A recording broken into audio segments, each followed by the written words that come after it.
Depuis des siècles, les prophéties parlent d'un guide qui surgira au moment où le monde sombrera dans l'obscurité. Un guide qui apportera lumière, justice et paix à l'humanité.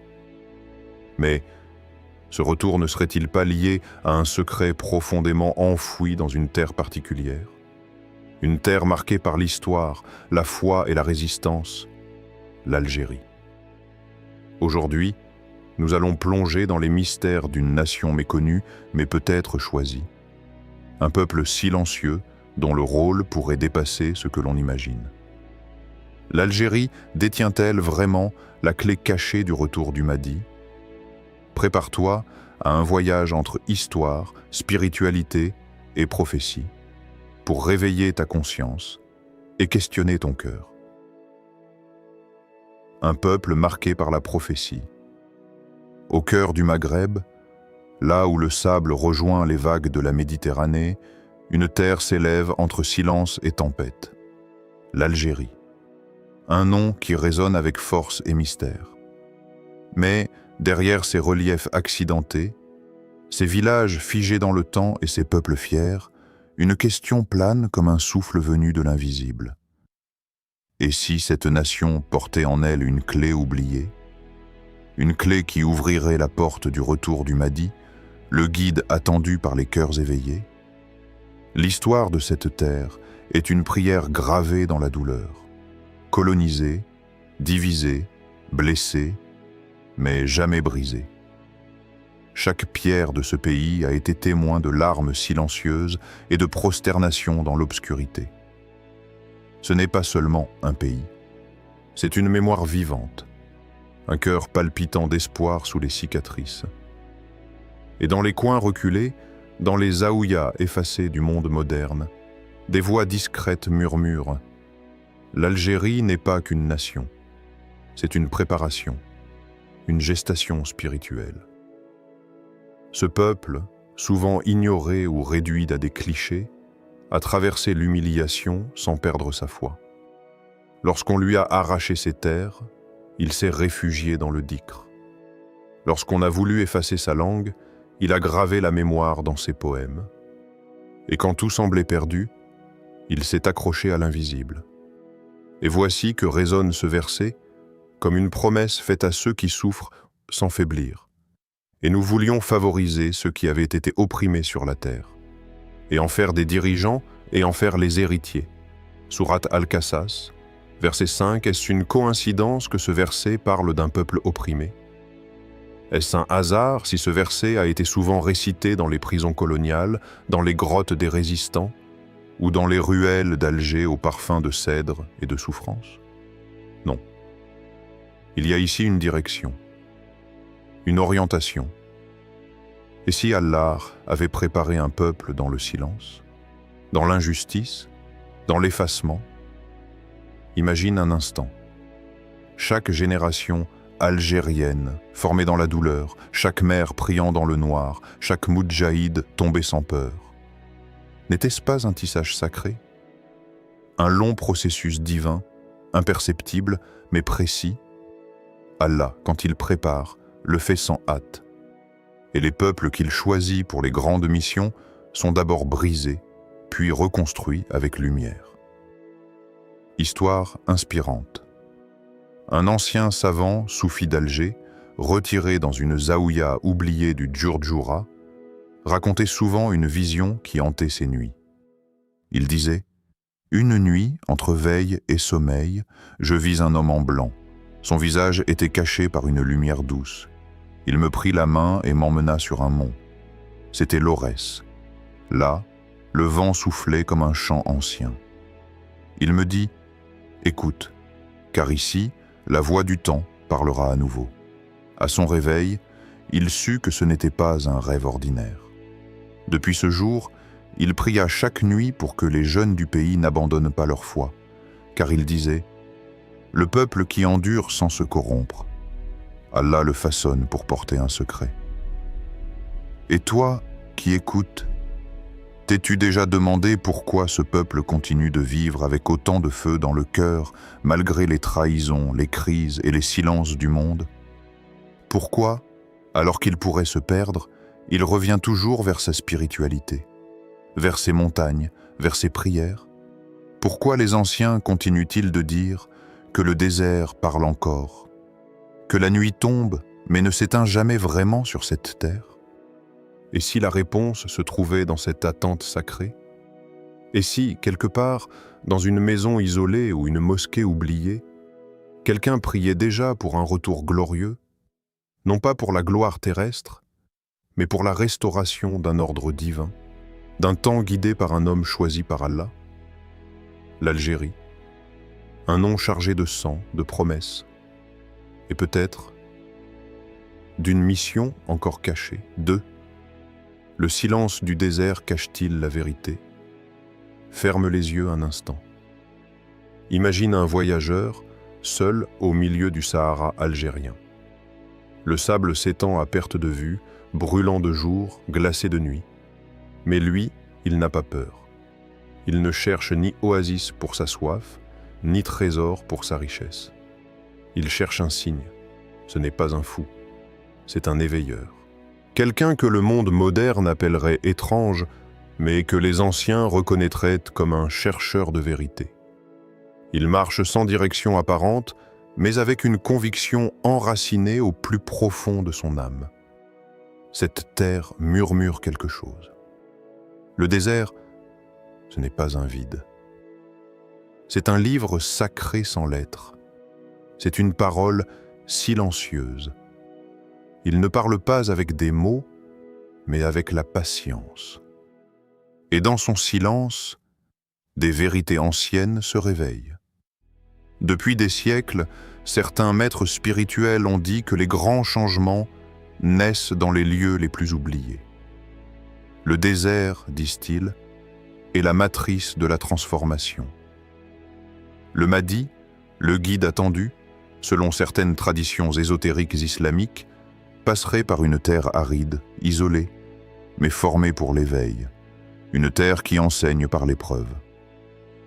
Et dans les cercles des voyants, des conteurs et des ermites du sud algérien, cette question revient, obsédante.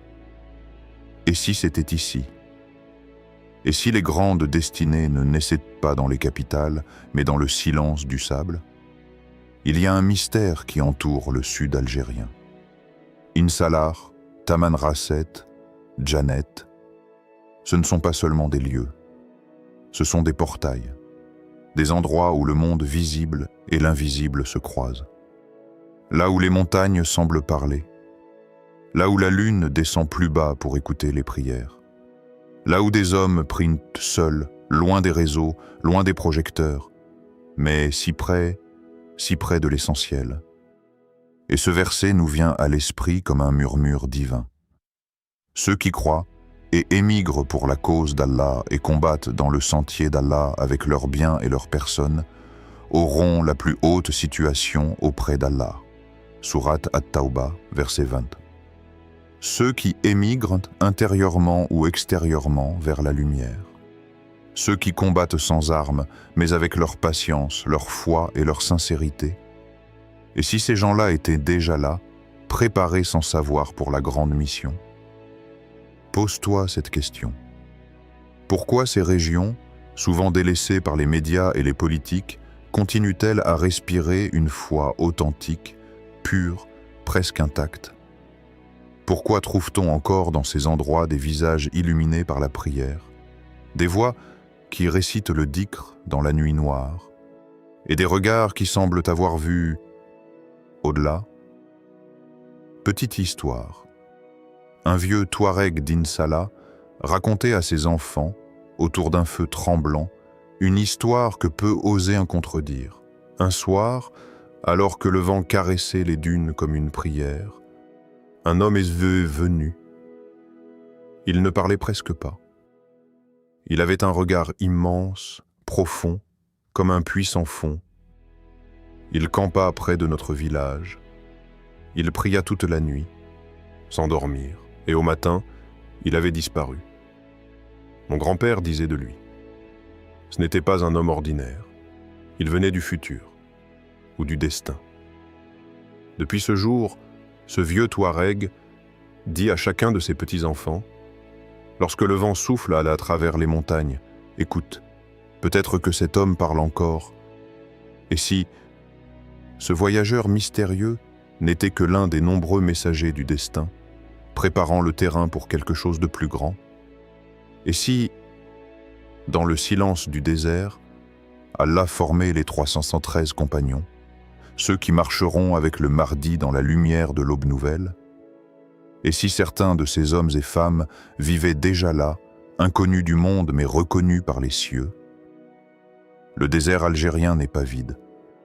Il est plein de secrets, de prières non entendues, de pas effacés par le vent mais inscrits dans l'invisible. Et peut-être que la vérité la plus pure se cache là où personne ne regarde. 3. Le feu, les révoltes et l'éveil du peuple. Regarde bien l'histoire moderne de l'Algérie. Ce n'est pas un simple récit de dates et de dirigeants. C'est une suite de douleurs, de luttes, de blessures et de dignité. Chaque génération a porté une part de ce feu. Chaque époque a eu son combat. La colonisation a tenté d'arracher la langue, la foi, les racines. Mais au lieu de soumettre, elle a réveillé un volcan. Des hommes et des femmes sont morts, non pas pour un drapeau seulement, mais pour l'honneur, pour la lumière, pour l'avenir. Puis, après les cris de la guerre, est venu le silence. Un silence lourd, celui qu'on entend après une tempête, quand on compte les absents. Mais malgré ce silence, le peuple n'a jamais cessé de réclamer la justice. Il a crié à nouveau, il s'est relevé, il a marché, encore et encore. Et chaque pas disait au ciel, on n'a pas oublié, on n'a jamais dormi. Les révoltes ne naissent pas du hasard. Elles sont l'écho d'une douleur profonde. Mais certaines douleurs sont des appels d'en et haut. Et là, une question surgit dans nos cœurs. Et si ce peuple faisait partie de ceux que les temps de la fin avaient choisis? Et si sa souffrance, sa rage, son courage étaient les signes d'une préparation divine? Écoute bien ce verset, qui semble avoir été écrit pour ces moments. Ne pense pas que ceux qui meurent dans le sentier d'Allah soient morts. Non, ils sont vivants auprès de leur Seigneur, bien pourvus. Sourate Al-Imran, verset 169. Alors tous ces jeunes tombés dans la rue, tous ces innocents partis sans justice, et même ces anonymes disparus dans l'ombre de l'histoire, sont-ils morts pour rien? Ou ont-ils pavé la route d'un temps plus grand que nous ne voyons pas encore? Le Mahdi, selon les traditions, ne viendra pas pour les endormis. Il viendra pour ceux dont la douleur est devenue lumière, pour ceux qui se lèvent quand tout s'effondre, pour ceux que la souffrance forme sans les briser. Et si ce peuple était déjà en train d'être épuré? Pas par les armes, mais par la patience, par les injustices répétées, par les trahisons politiques, par les désillusions, par cette fatigue immense qui ne tue pas, mais transforme. Et si l'Algérie n'était pas seulement une terre blessée, mais une terre initiée, histoire contemporaine. Pendant les marches du Irak, un vieil imam marchait lentement au milieu des jeunes. Pas de slogan, pas de pancarte, seulement sa voix douce, récitante, presque effacée dans la foule. Il disait « Celui qui se lève pour Allah prépare la route au guide caché. » Les gens le regardaient, intrigués. Il n'était pas là pour la politique. Il ne visait aucun siège, aucun parti. Il marchait avec une foi pure. Et quand on lui demandait pourquoi il était là, il répondait simplement « Je sens un parfum de fin des temps dans l'air du peuple. » Ce parfum, c'était peut-être celui d'une promesse oubliée. Celle qu'un jour, un peuple humilié se relèverait. Celle qu'un jour, les épreuves ne seraient plus des malédictions, mais des étapes vers la mission. Et si l'Algérie n'était pas en chaos, mais en gestation, un peuple qui tombe mais qui refuse de rester au sol, un peuple qui pleure mais dont les larmes deviennent flammes, un peuple qui crie mais dont le cri brise les chaînes de l'invisible, Alors regarde encore, regarde ce feu dans leurs yeux, regarde ces drapeaux levés dans la douleur, et demande-toi, est-ce là l'éveil d'un peuple ordinaire, ou l'appel d'un peuple que le Mahdi reconnaîtra parmi les siens? 4. La sagesse oubliée des anciens. Il fut un temps que les livres d'histoire ne racontent pas, un temps qui vivait dans les voix, pas dans les pages, dans les montagnes de Kabylie. Les soirées d'hiver étaient sacrées. Autour d'un feu lent, les anciens parlaient et les enfants écoutaient. Mais ce n'étaient pas de simples histoires, c'étaient des chants, des prières cachées sous des mots simples, des sagesses soufflées comme un secret au creux de la nuit.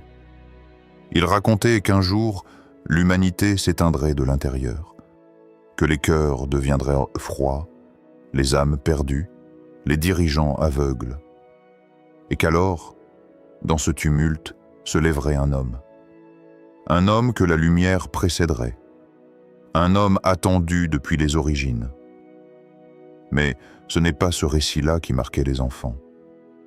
C'est ce que les anciens ajoutaient en chuchotant « Il viendra d'un lieu oublié, d'une terre que les puissants méprisent, mais qu'Allah chérit en silence. » Et alors, tout le monde tournait les yeux vers les collines, vers les villages isolés, vers les sentiers poussiéreux, vers l'Algérie de l'intérieur, celle qu'on ne montre pas, celle qui vit dans les prières des grands-mères et le silence des mères. Et ce verset revenait souvent comme un souffle divin sur ces récits, et quiconque place sa confiance en Allah, il lui suffit. Allah atteint ce qu'il se propose. Sourate At-Talaq, verset 3. Est-ce que ces mots étaient des prophéties ou de simples rêves de berger? Mais aujourd'hui, en regardant ce peuple, en sentant la foi qui n'a jamais quitté les maisons, malgré la pauvreté, malgré l'exil, malgré les trahisons, on se demande, et si c'était vrai? Et si cette terre, blessée mais debout, était celle dont parlaient les anciens? Et si dans chaque cœur algérien patient, chaque homme humble, chaque femme silencieuse, se cachait une étincelle du retour du Mahdi? L'Algérie n'a peut-être pas de tours brillantes, mais elle a des montagnes qui portent les prières. Elle n'a pas les caméras du monde, mais elle a les larmes sincères de ses vieillards. Et dans ce silence, il y a quelque chose de sacré. Histoire inspirante, on raconte que dans un village reculé vivait une femme nommée Lala Selma. On disait qu'elle ne parlait que rarement, mais que chaque mot qu'elle prononçait touchait l'âme. Elle vivait seule, entre les figuiers et les oliviers, et priait avant l'aube, quand tout dormait encore. Un jour, un jeune homme vint lui demander « Lala, quand viendra le Mahdi ?» Elle sourit, puis elle répondit doucement « Le Mahdi ne viendra pas de la foule, mais de l'oubli. L'Algérie est l'oubli des hommes, mais la mémoire d'Allah. » Le jeune homme ne comprit pas tout de suite, mais les années passèrent, et chaque fois que le monde semblait s'effondrer, ces mots revenaient comme une encre. Peut-être qu'Allah cache ce qu'il aime, et peut-être qu'il façonne, dans les lieux les plus discrets, ceux qui porteront sa lumière. Alors regarde les anciens, écoute leur silence, et tu comprendras que la foi ne se trouve pas toujours dans les livres, mais souvent dans la voix tremblante d'une vieille femme, dans le regard d'un berger qui prie sans jamais se plaindre, dans le calme d'une montagne qui attend, depuis des siècles, car parfois, la sagesse oubliée est le véritable début de la prophétie. 5. La promesse d'Allah et la responsabilité du cœur algérien. Au peuple d'Algérie, toi qui portes la mémoire des montagnes, le souffle des déserts et la force des rivières, écoute ce message venu des profondeurs du cœur. Cette terre, ancienne et sacrée, n'est pas un simple territoire. Elle est un sanctuaire invisible, un coffre scellé, gardé non par les armes, mais par la foi. Et dans cette foi réside un secret, un appel, un secret que seuls les cœurs éveillés peuvent entendre. Le Mahdi, ce guide promis, ne viendra pas simplement parce qu'on l'a attendu. Il ne viendra pas comme un roi paré de gloire, ni comme un guerrier brandissant une épée. Il viendra parce que le cœur d'un peuple aura changé, parce que des âmes auront été purifiées par la patience, l'endurance et la lumière intérieure. Regarde autour de toi, ô peuple d'Algérie. Chaque génération a porté ce fardeau. Chaque prière murmurée dans l'obscurité est une pierre posée sur le chemin du retour. Chaque larme versée dans le silence est une goutte d'eau qui irrigue ce désert spirituel. Chaque acte d'amour, de justice, de courage forge l'armure invisible qui protégera le guide. Allah dit dans sa sagesse éternelle: Allah ne change point l'état d'un peuple tant qu'il ne change pas ce qui est en eux-mêmes. Sourate Ar-Ra'd, verset 11. Ces paroles ne sont pas un simple rappel, elles sont un décret divin. Un appel à la responsabilité, un défi à l'âme. Toi qui écoutes, tu n'es pas un simple spectateur de l'histoire. Tu es un acteur, un gardien, un porteur de lumière. Ta foi, ta sincérité, ton combat intérieur comptent plus que tout. Pose-toi ces questions profondes. Es-tu prêt à purifier ton cœur pour recevoir la lumière du guide? Es-tu capable de te détacher de ce monde, de ses illusions, pour embrasser la vérité? Et si ta prière, ta sincérité, ton éveil était la clé qui déclenchera le retour du Mahdi, c'est dans cet éveil, cette pureté que le mystère se dénouera. Ce n'est pas dans la force des armes, ni dans le tumulte des discours, mais dans la paix intérieure, dans l'humilité, dans la foi silencieuse. Ô Allah, accorde à ce peuple la force de se purifier. Éveille les secueils, se soupit. Prépare les âmes à accueillir le guide tant attendu. Fais de chaque Algérien un phare de lumière dans la nuit du monde. Et toi, spectateur, garde ces paroles près de ton âme. Car le secret ne se trouve pas dans les livres, il est gravé dans la foi sincère. Il repose dans le souffle de chaque prière. Et il attend que tu sois prêt. Le mystère demeure. Mais une chose est certaine. Le véritable retour ne se produit pas à l'extérieur.